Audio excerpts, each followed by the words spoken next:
What's going on, everybody? 360 Digital Closing Bell here for our week look back podcast here on a remembering September 11th, 2020.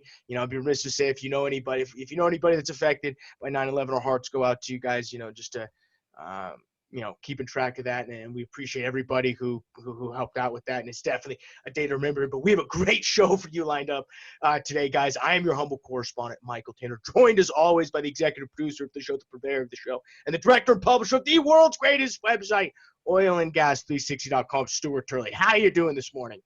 It's a beautiful day in the neighborhood, and we've had a busy week. We got a busier week coming up from some of my sources.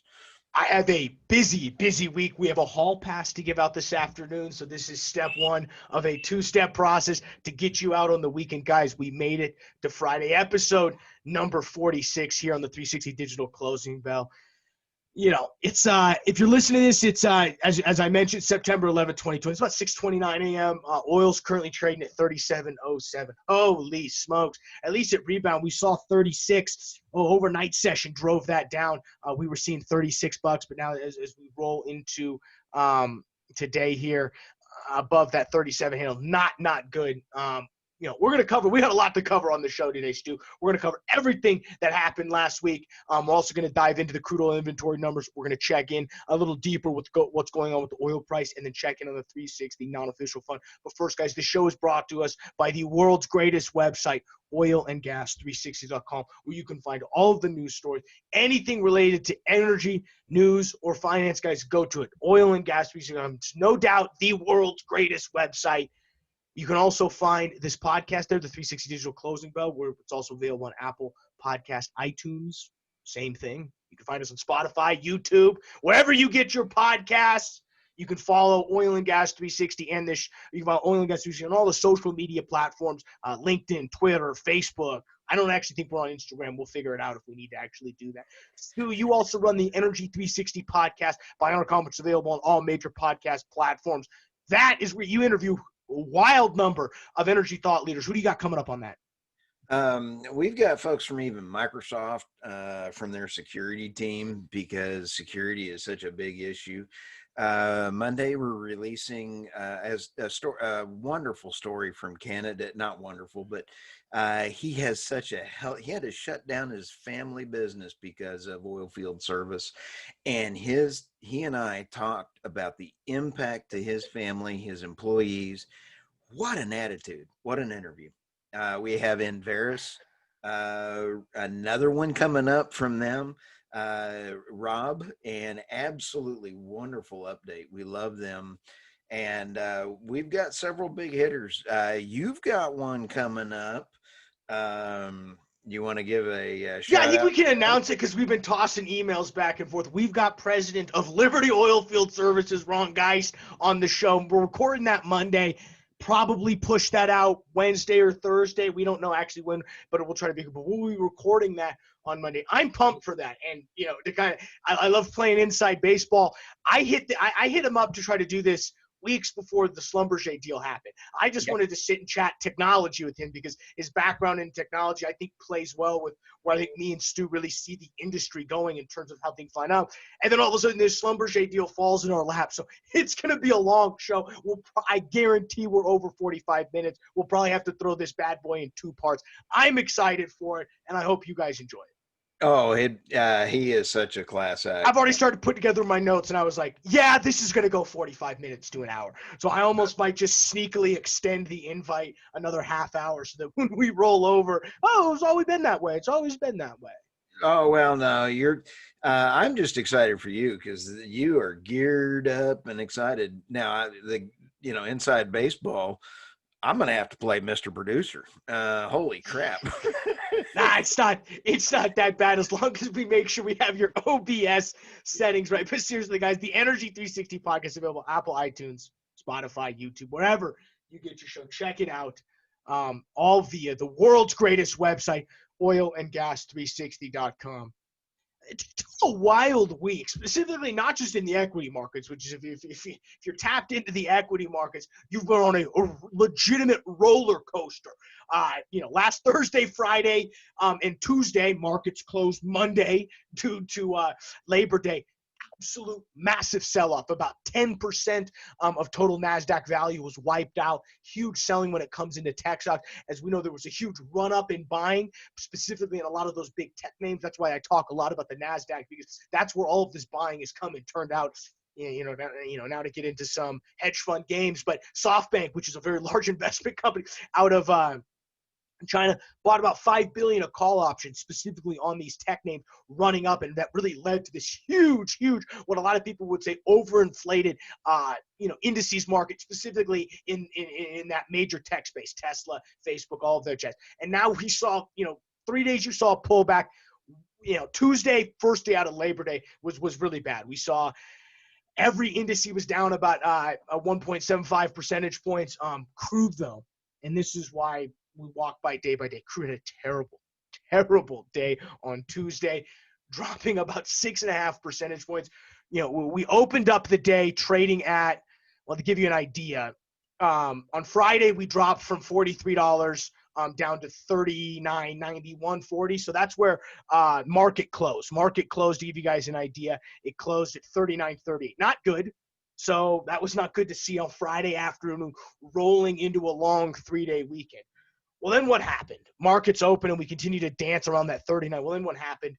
At about 1 o'clock, Saudi came out and announced their official selling price, which is a benchmark that they use to actually sell crude to their buyers. They're dropping a $1.50 discount to WTI on all of their Arab light exports. Absolutely drove down completely. I don't want to say tanked the price of oil. We only lost about $1.50, and we went down we were trading at $38.74, and within about, I want to say, an hour, Stu, we saw $36.29, an absolute pullback. And we talked about this on the long form podcast Monday, so I don't want to dive too much into it. But you want to talk about who this hurts? It hurts large operators because obviously, 40 is better than 37, but it's really only a $3 swing. Who it hurts are the smaller operators who are going into loan season and have to redetermine all of their reserve-based loans, which are based off oil price. And a $3 swing in oil, gosh, I should remember. A $3 swing in oil goes, it's I don't want to say it because I saw that it was a note I saw and I don't remember, but I want to say it's north of 15 to 20% of your total revert-based loan can change based off $3 oil. Whereas if you're a large company, that $3, it affects you, don't get me wrong, but your loans aren't decreasing to the size where now you're in forbearance now. So that's just really what not scares me about this, what makes me really sad about this. But Saudi really had no choice but to do this. I mean, they cite weak demand outlook, and I think as pumped as everybody has been about the economy's been recovering, I think the stock market has quote unquote recovered. It has, even if you price in this 10% drop.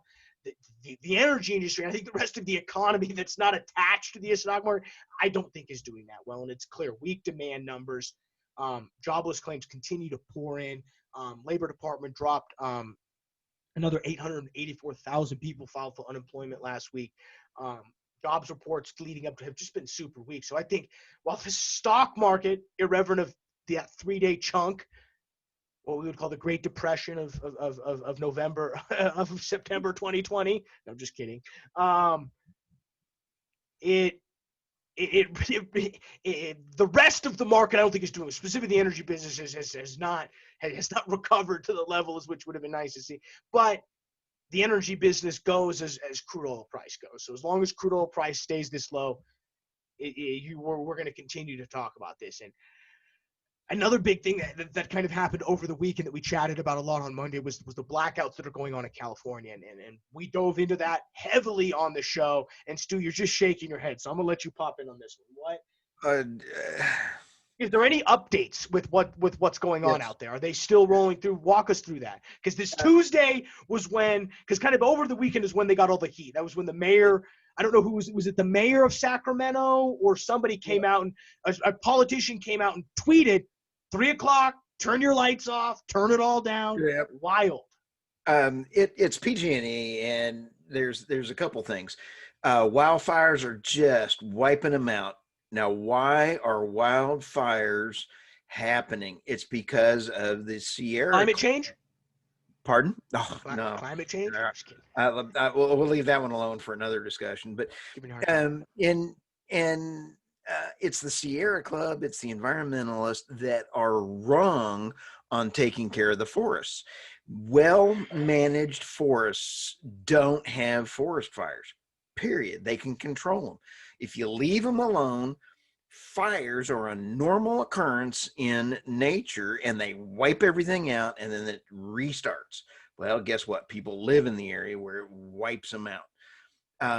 PG&E is having some serious problems all the way across trying to keep their grid up because 30% of the power in California is renewables. They have not kept up with, they're shutting down their nukes, they're shutting down coal, they're shutting down anything, and renewables don't have that kickback on that grids require. And it is bad management. They've been blaming the grid management for this problem. It's not. It's a technology issue, and it's how the grid is set up with input. Good grief. What a bunch of bad management. It's really unbelievable the mismanagement and how you can, how they just don't. We're going to talk about Colorado Oil and Gas Commission and this setback rule, and we're not going to dive too much into it because I want to save that for Monday's show. But they mentioned the lack of science between moving that. There's no real science to show moving back. There's no real science to show that a completely renewables grid, or even close to complete renewables grid, this is what you get. So it's Michael, it's a balanced diet of power. And that goes through a lot of things in your life. If you got a balanced diet of workout, you go through a balanced diet that your mom always beats you up and says, hey, you got to eat your veggies. I still hate salads. But when you get a balanced diet of power, that means solar, wind, renewables. Okay, balanced. You got nukes, you got natural gas, and you got coal. All right, what's the goal? Take care of the environment, be a good steward, lowest kilowatt per hour, mesh a balanced diet of power. You're going to need fossil, you're going to need renewables, you're going to need everything. So let's have a balanced, smart plan. energy consumption diet. I love it. As we moved into Wednesday, finally the perma bulls on the equity side take out. We had big recovery. About 25% of the losses that were inflicted over that 3-day selling in terms of overall indices rose. NASDAQ was up 2.5 percentage points. Dow Jones was up 2.4 percentage points. NASDAQ was up 2.5 or 2.8. S&P was 2.5 percentage points. Crude oil had a little bit of a bump in the afternoon. There was some expected build or there was going to be some expected draws in crude oil inventories, which drove prices up to above over $38. Natural gas continued to tumble though, all the way down to $2.46.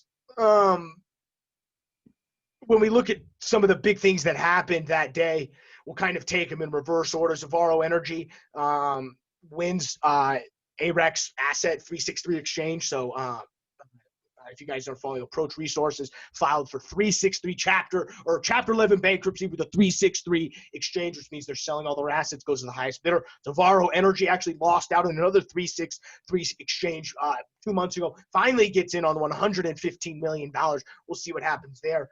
Another pipeline project canceled, Midland to Echo 4 and Houston Enterprise Product Partners go ahead and cancels that. Not good to see, means Stu. We've been on that for a hot minute. Pipeline infrastructure is going to be key. And if you have it, you're in River City. But the biggest story of Wednesday, and this is something I think we're all going to have to talk more about on Monday as we dive into it. If you remember 2 weeks ago, Chevron acquired Noble Energy in an all-cash deal. Or, excuse me, was it a cash or stock deal? Stock. I think it was an all-stock deal, but for about $5 billion in value. Well, Elliott Management Corp., who run by Paul Singer, if you guys remember these guys failed. These guys are known as activist investors, attempted to get QEP to sell itself 2 years ago. Didn't work out. They're back. They've purchased not a majority stake, but a minority stake in Noble, enough to get a seat on the board and for them to start having strategic talks with their board. They are against this deal. They're trying to nix it. They cite Mediterranean assets being undervalued and a rebound in oil prices grossly a rebound in oil prices gives a much better evaluation for Noble. They think they should stay where they are, sell the Mediterranean assets, wait till the oil price to continue to rise up and see that valuation. I think Chevron got a good deal. As it looks today, I don't think they're going to be successful, just because I think the outlook for crude oil it's not getting better day by day. Any long position, and this is a long position in oil and gas that Elliott is taking, is apparent on one, global inventories turning around and not building but drawing. We draw global inventories, but two, rise in global oil prices. I mean, we can't have $37 to $45 oil and expect valuations to be great on oil and gas, even if the outlook, especially if the outlook is that terrible. I mean, go look at 12-month strip is $41. 12-month strip, not good. Michael, I think Elliot's listening to our show because the Mediterranean, Turkey, Cyprus, the whole group is actually having a real turf war over there. Hey, a little fact check on ourselves. It is a stock trade, and we'll receive ballpark 12 cents for each share. Transaction was 13 billion. So you take a look at all of the stuff going on in the Mediterranean. I could see why Elliott wants to try to put their foot into it because it is going to be way overvalued. We had 4 articles on all of the problems and things going on in Turkey. Turkey was left out of the 7 country consortium. They called it Club Med. And I ran that one out yesterday, Club Med. And they left the dodgeball, last kid on the block, like we talked about last night. They left Turkey out because Turkey's trying to conquer the world over there. Yeah, so I could see why Elliott wants it. Yeah, if they are listening to the show, eek. Be careful, guys. Be careful. Stu, we offer entertainment. We offer entertainment only. As we move into Thursday, we finally got inventory data, which is what drove oil prices back down below $37. We actually saw a 2 million barrel build. If you look at our DOE crude oil inventories available at the world's greatest website, Oil and Gas 360. A shout out to Michael. You did fantastic on those dashboards. We have more dashboards coming, and I really like them. I've been using them. We had big hits on them already, so nice job. Yeah, no, they're nice, and we'll continue to update these as we go forward. Cushing crude stocks came in 2 million barrel build. Not what we were hoping to see. We're really hoping to see a draw. U.S. weekly production up 300,000 barrels to 10 million barrels, even with, as we see some of this stuff come on back line from Hurricane Laura. Total U.S. stocks, like I mentioned, 500 million. Even recent gas, total U.S. average gas price is $2.21, 71.8% for utilization on refinery, which is up, but down from what it would be nice around this time. We've been seeing it in the high 60s. Good to see that number now in the 70s, but I really want to see that number back in the high 75s as we move forward here. We look at the natural gas side. Total U.S. stocks were up 70 billion cubic feet. What was really nice is we saw a draw in total stocks in the mountain in sort of our region, and we saw pretty much a draw everywhere except when it came to the salt region. So why we had an increase in total U.S. stocks is because the U.S. is store some in their salt domes in the international in the petroleum stock. The way I've got it broken down here is just by each region. So if you go look on our crude oil dashboard, East, Midwest, Mountain, Pacific, South Central. So all basins we drew, which is great. That means a little bit of demand's coming back. Now, not reflected in the price of natural gas. We're still down trading $2.28, but we did see a total stock rise, which sort of balances it out. You can go look and kind of see the historical patterns that happen as though these come out Thursday every week. Crude oils comes out Wednesday, but today this week because of the holiday, they push both back to Thursday. Kind of the other thing that happened yesterday, and it was a 2,000-foot setback. And this is a Colorado. If you live in Colorado, you're familiar with Senate Bill 181. It basically is a huge shift of power from local governments or from a regulatory body that is supposed to. And I guess I should put it this way: the shift. What's funny was there was a shift in 2017 of let's move power away from local governments, because Boulder and some of these more liberal towns were very restrictive on what you could and couldn't do with oil and gas. And so the move from the government, from the state legislator, was let's move the power into the Colorado Oil and Gas Commission, the COGCC, which at the time, now we didn't have a conservative governor per se, but John Hickenlooper was very, as I would call, fiscally conservative, socially liberal. He fit that. If you want to call anyone a libertarian, he was close. Now he might sway one way or the other, but he was in favor of that. Well, now as we change governments, we go from John Hickenlooper to Jared Polis, much more on the left. That becomes unfortunate, because now really there are 4 out of the 5 commissioners on that Colorado Oil and Gas Commission. I don't want to say the word not friendly to oil and gas, but they're not lifers. They come at it from a much more skeptical standpoint, and that's where you're seeing this. I mean, this passed the Colorado Oil and Gas Conservation Commission. This was put up to a vote for them to move the setbacks on where you can and can't drill. So basically, how close you can be to what's called an occupied structure. Right now, it's about 500 feet. Moving it back to 2,000 feet to kind of give you an idea. It's about 6% of current U.S. production, or U.S. Weld County production, that falls within that. That would be a lot. Holy smokes! That would be causing uproar. Fact check on that one. Yeah, fact check me. Where's the fact checkers? Live at the bottom here. It's like 6% of current production resides in that 500. And if you talk about total recoverable oil that they would consider, you move that number up to 10. When you move this back to 2,000 feet, the numbers jump to 33 and 45. So that's where you saw yesterday companies like PDC, DCP, Western Midstream, they're dropping over 10%. All of them. PDC was down a whopping 21 percentage points. We'll see what happened. They open here. As I got CNBC pulled up down here. Implied Dow open 68%. Or 68 points up. S&P implied open 32 points. NASDAQ implied open.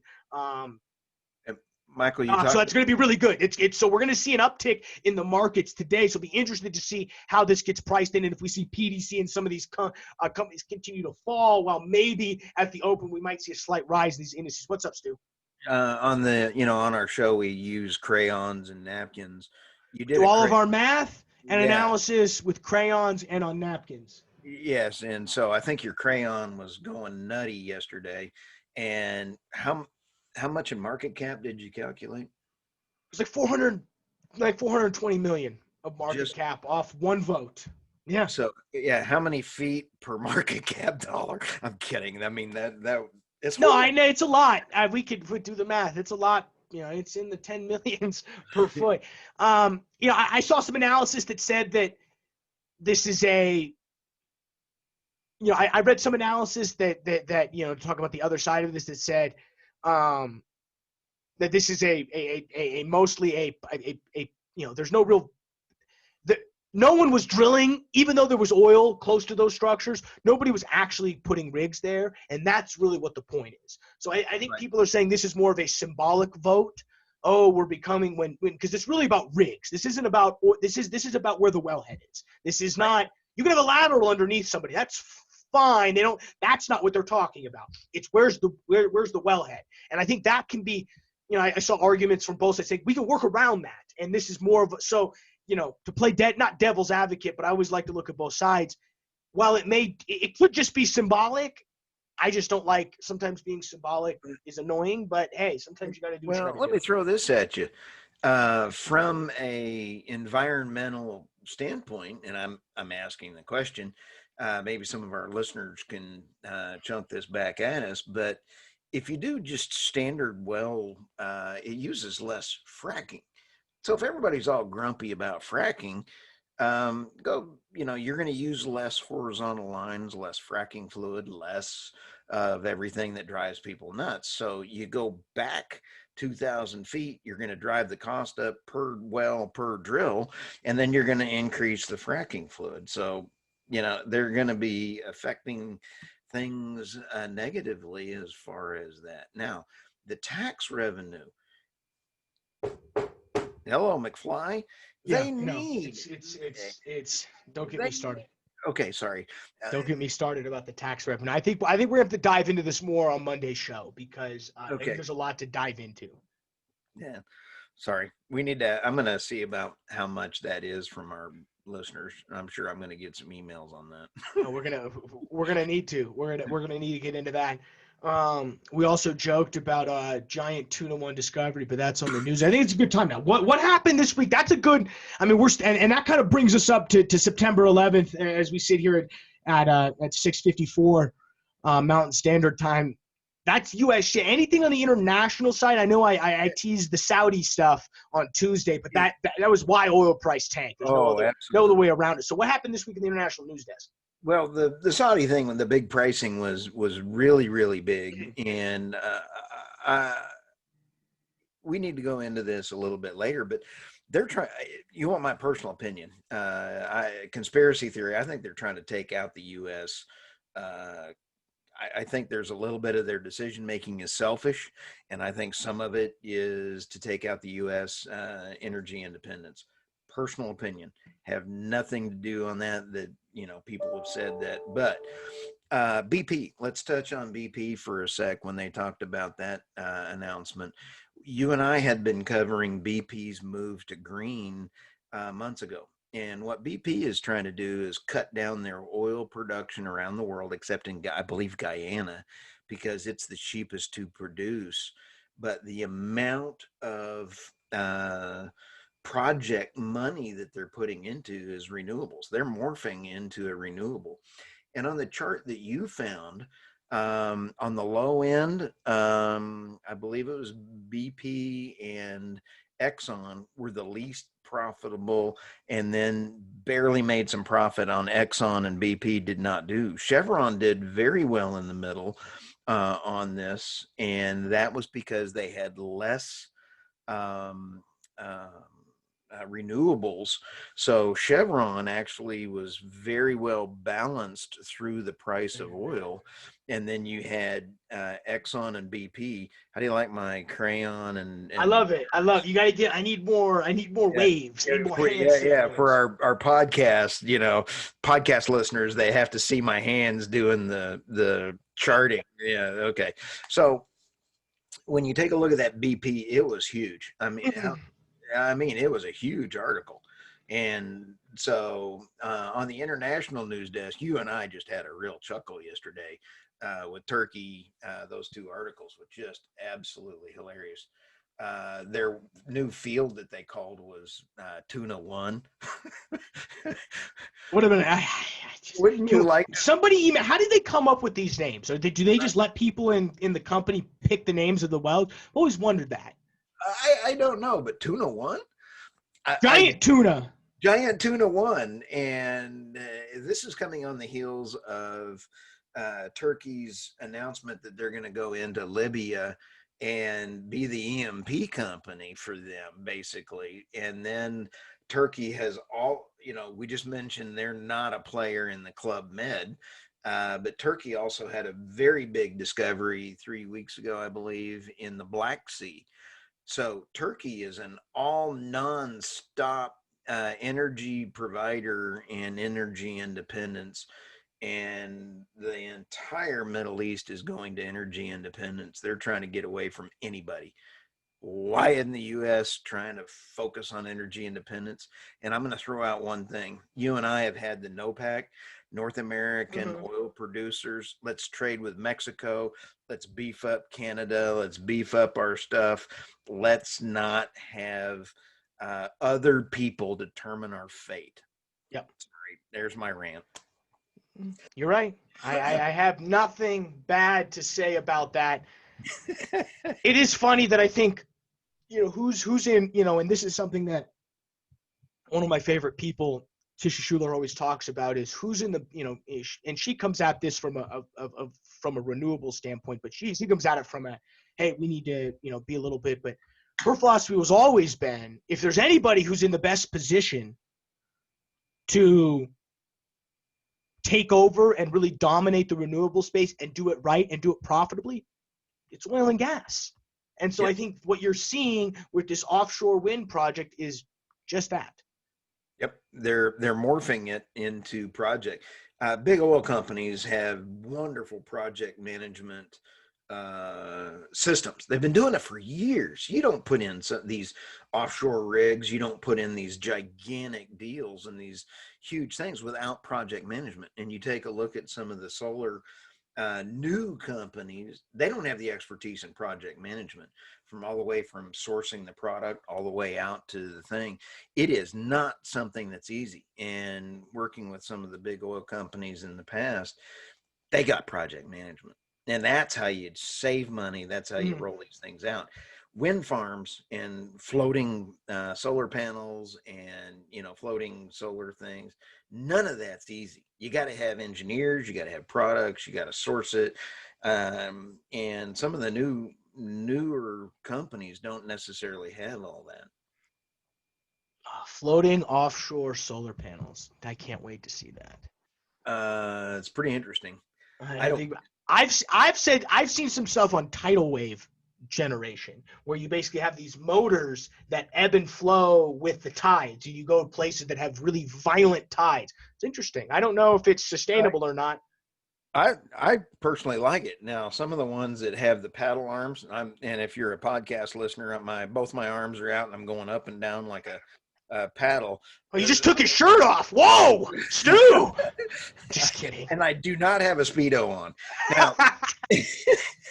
Now, I used to swim many, many years ago, and I look a little different in a Speedo now. But you're biking 100 miles a week. I'm sure you look pretty good in a Speedo compared to me. Oh, no, but I'm old. As you called me, Mr. Social Security. I'm still grumpy. Hey, you were the one that talked about your shiny bald head this morning, and you were the one that, so I have to bring it up on the podcast. Smoking me, dude. I'm just giving you a hard time. I love it. That's a fantastic one. You have smoked me a couple times, and I absolutely respect the fact that a young millennial can smoke me. Oh, you do the same for me. You get me fan in front of my face on the pod. So I owed you a couple. So what else in the international news? Was that everything? I know I took a lot of the wind out of your segment by doing the Saudi stuff, but really that's what drove price down. That's what really we saw. We have some more stuff. I've got some sources I'm trying to double check, but we have more stuff coming up on the Noble as well as the Middle East and Mediterranean next week. And so I don't want to, I can't, you got to double check, triple check. And I don't. We're journalists, Stu. We're journalists. Well, and we're fun entertainment. Exactly. So we are not journalists. That's a complete joke. I wouldn't take any of my advice seriously. I just throw data at you. But on the other hand, we've been right a lot.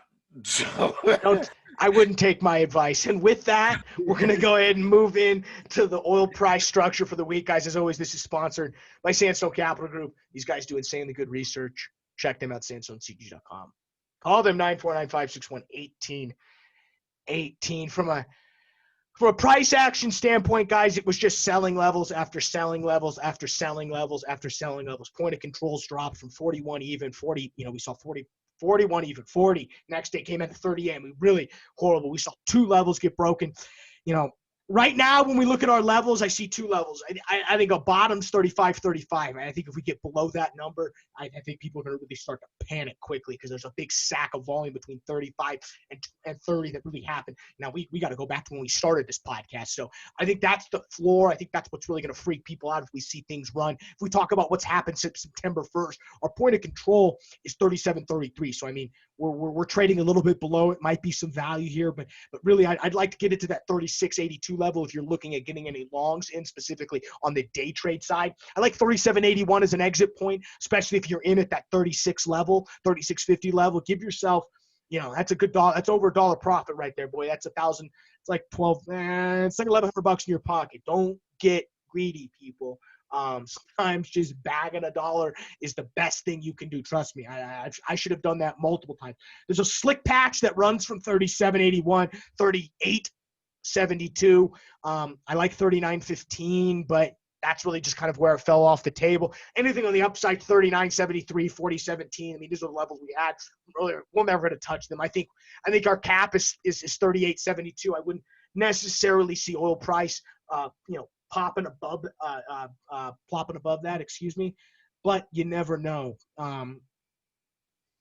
My bias next week, like I said, you have to tune into Monday's show. I'm leaning neutral just because I think 35 is the floor. Be interesting to see where we close today at, Stu. That'll set a lot of my bearish. On the energy equity side, I mean, we just saw red after red after red. And then obviously we saw some politics stuff drop Thursday, with really dropped some specific ones. But equities are going to flow with what oil price does. So we're going to see that XOP contract continue to stumble. As long as oil price continues to handle, we're going to be following all of the redeterminations. As I mentioned, DOE crude inventory numbers did not come out well. Next week, I don't really know what the numbers are going to look like last week. I'm sure we'll see a slight production increase, but we'll see. I think we'll see I think hopefully we can flip and get a nice little draw on natural gas, but we'll have to see, Stu. It'll be interesting. Any updates from Tomcat? What's he seeing in oil price? Do we know? And Tomcat's out of energy for just a little bit. He's smart. I mean, okay, I say that with a grain of salt. It's tough to be long right now in oil and gas. It's tough. He's got about 4 that he and I will be talking about over the weekend, and he's taking a look at them. But right now he's doing other items, and yesterday he was beating his head on the table, and I heard it from where he lives. It's like, it was like a tom-tom. That's funny. Then what we'll do is we'll check in back with the 360 official, non-official fund on Monday. We can get an update from Tomcat about what he's got going on. I'm looking at the time here, Stu. We're running up on 40 minutes here. Anything else you got for the show? What did we miss? I think we did a good job today. I think so too. It was a lot of fun, and thanks for talking about my head. My beautiful haircut. Loved it, dude. You did great. Hey, again, great shout out to our September 11th and remembering them. Fantastic. It has still been an issue for the families and the first responders. We love our first responders. We love all the folks. And I know where I was on September 11th. So our shout out to all of the folks affected by September 11th. Great job. Well, 100%, guys, and I think there's no better way to end and let you get out of here. Start your day. Step 1 of a 2-step hall pass process. Check us out this afternoon at the closing bell, 2 p.m. Mountain Standard Time, live on YouTube from an undisclosed location. And you guys can go ahead and get out of here and finish up your day. Thank you for checking out 360 Digital Closing Bell, iTunes, Spotify, YouTube. We will see you guys this afternoon for the digital ticker.